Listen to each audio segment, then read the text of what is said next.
রাধে রাধে বন্ধুরা, তোমরা সকলে খুব ভালো থাকো আর আমিও খুব ভালো আছি। তো আজ আমি চলে আসছি বালুরঘাট বিশাল শপিং মলে। এদিকে কিন্তু আমার শপিং হয়েও গেছে, তারপর আমি এটা ওটা পরে দেখছি যে কেমন লাগে। যাই হোক, শপিং মল থেকে বের হওয়ার পর আমি আর আমার ছেলে আর আমার ভাগ্নির ভীষণই খিদা পেয়েছে। তো কি করব, তখন বাস স্ট্যান্ডের থেকে সামনে একটু এগিয়ে এসে দেখলাম যে একটা খুব সুন্দর জুসের দোকান। তো আমরা ঠিক করে নিলাম কোন জুসটা খাবো আর কোনটার কত দাম সেটাও দেখে নিলাম। তো যাই হোক, তারপর আমরা ঠিক করে ব্যানানা জুস খাবো বলে ঠিক করে নিলাম।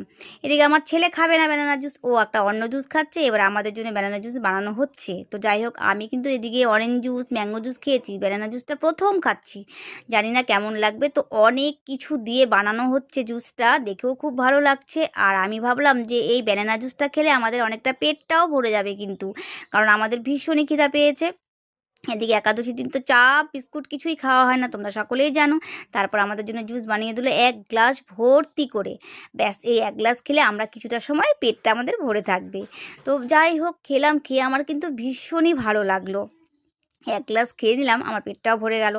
আচ্ছা বন্ধুরা, তারপর আমরা চলে এলাম বাড়িতে। আর আমাদের ভিডিওগুলো তোমাদের ভালো লাগলে অবশ্যই পাশে থেকো। আবার দেখা হচ্ছে পরের ভিডিও।